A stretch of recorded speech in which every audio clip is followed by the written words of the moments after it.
Okay, so try natin ano, makapasok pa kaya tayo, no? So, it's my first time na makapasok sa Great Wall of China.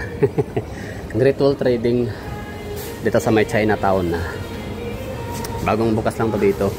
Like siguro a month ago.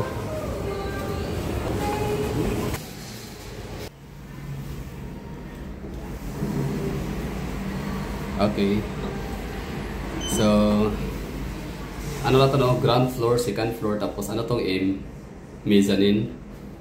Well, sige, try natin ano. Mezzanine. So, ano na tayo dito? Great Wall Trading. Great Wall of Trading, new building. So, tour ho tayo dito. Tingnan ho natin kung anong ganap. Ano itsura sa loob. Hindi ko alam kung ano tawag dito, kung mezzanine floor ba to dito. Pero ito yung second floor. Yan, ito yung ano dito. Makita ho natin na grocery store. Maganda, maganda to dito, mas malawak kumpara sa dati nating nakasanayang Great Wall doon sa may Monteverde Street. Kasi ano siya,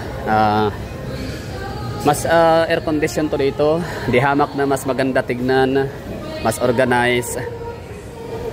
Hindi siya stressful, no? Hindi kasi ano parang stressful yung ano natin doon, vibes, kasi yun na nga, mga empleyado, mabilisan ang galaw, maraming tao masyado, tapos siksikan yung ano, yung mga pistuhan. So dito talagang para siyang mall, no? Meron talaga siyang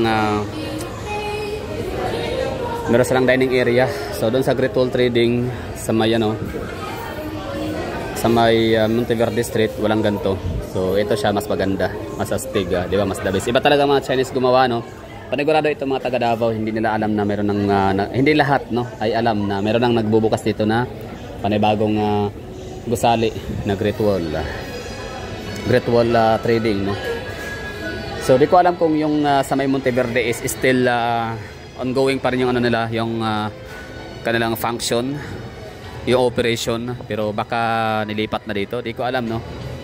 Minsan puntahan natin yun, balikan natin ulit yun, review natin ulit ito tour. So ngayon ito lang muna, no. So newly opened na Great Wall Trading dito sa Davao City sa may Chinatown, downtown area. So ganda, no, mas organized, mas maliwalas, mas maganda tignan. Tapos meron nga silang ano dito, pa-consuelo na dining area, which is may mga makikita kang mga natitinda ho dito na anak ni Baby Puto. Merong Rainbow, Asian Republic, Krusty Chicks doon sa unahan.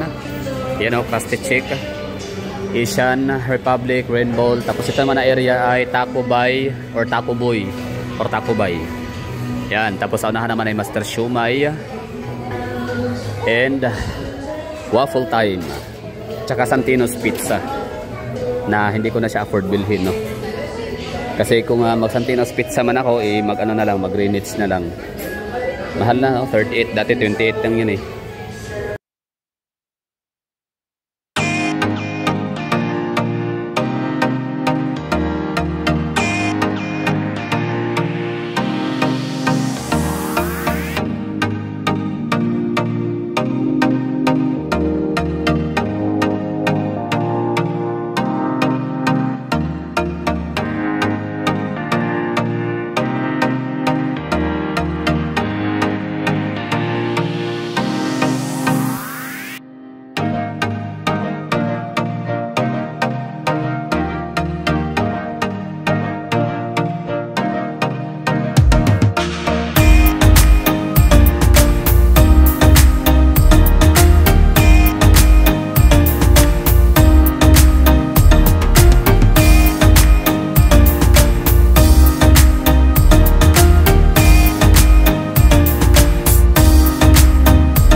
Mamimili, binigyan talaga na lang mas spacious na lugar, binigyan ho talaga na mas malawak na tindahan na lugar, no, para hindi nga, sabi ko kanina, na stressful ang experience ng pag-grocery, pagsa-shopping. Kahit pasabihin natin na ang purpose naman talaga ng mga nag-grocery ho dito is para pang business purposes, no, wholesale, retail, gano'n, no, pang tindahan ba, no, pang sari-sari store.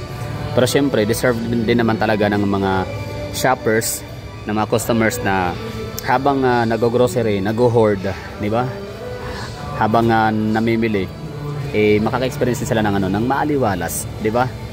Spacious, hayahay na experience while shopping, di ba? So, okay na tayo dito. Lalabas na siguro tayo dito. Short, na to ha? Short vlog lang ho to dito. Quick review lang ho. So, anong gusto nyo kukuha ba tayo ng basic na mga necessities dito? I mean, ibig ko sabihin, titingnan natin yung presyo ng mga basic necessities nila. Or kahit hindi na, basta mura to dito. Top 1. I mean, top 1 na pinakamurang mga grocery store, pang maramihan man or pang isahan, ay ang number 1 ang Lots for Less. Number 2 itong Great Wall Trading. Number 3 is NCCC. Tapos pang-4 Philcris.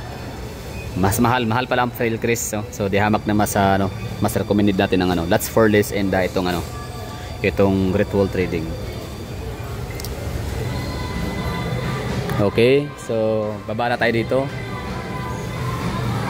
So ang mga hagdanan nila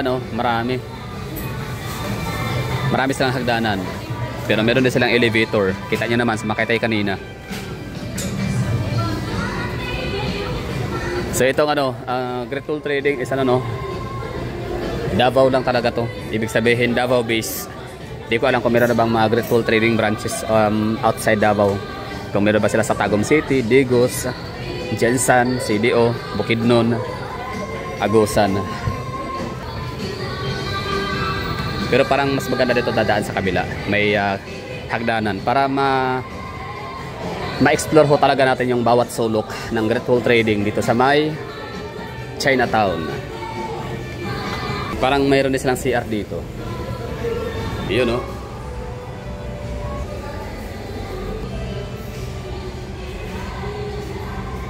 nice, ihira. At least pwede maka-ihi. Ang ganda pa ng salamin. Maghilamos. Hugas ang kamay. Okay, baba na tayo Isa naman talaga sa natin tinitingnan yung mga comfort rooms, mga toilet. Just in case abutan ka talaga ng tawag ng kalikasan, meron kang mapupuntahan, di ba? And ito yung kailang counter areas. As usual, busy.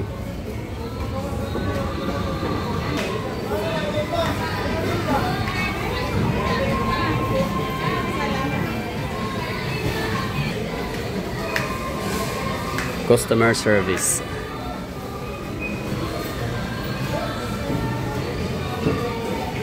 Oh, daming counter, Nice one.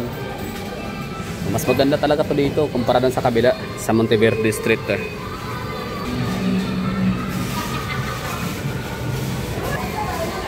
Ayan, Wokator. O, yung mga pinamili nila, di ba?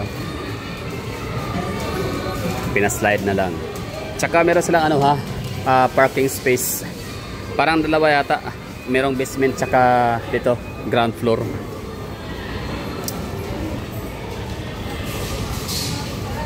Okay, so speaking of parking space, isa talaga yan sa mga i-consider din na mga mamimili kung meron bang sapat na parking space. So yes, the answer is yes. Napakalaki ng kailang parking space accommodation. Meron silang basement and ground floor. So okay na Ang bilis lang talaga gumawa ng ng Chinese, basta Chinese talaga, basta China sabi na made in China, mga mga fake, mga mga products, hindi ang galing nga talaga ng Chinese na pinapahangan nila tayo lagi. Yeah, Great Wall Trading. So meron sila basement and ground floor area for parking space. So okay na tayo dito. Maraming thank you sa mga nanonood. Sana nagustuhan nyo yung natin quick review tour sa bagong Great Wall Trading sa Chinatown, Davao City. So thank you for watching. I have to say bye-bye and ingat sa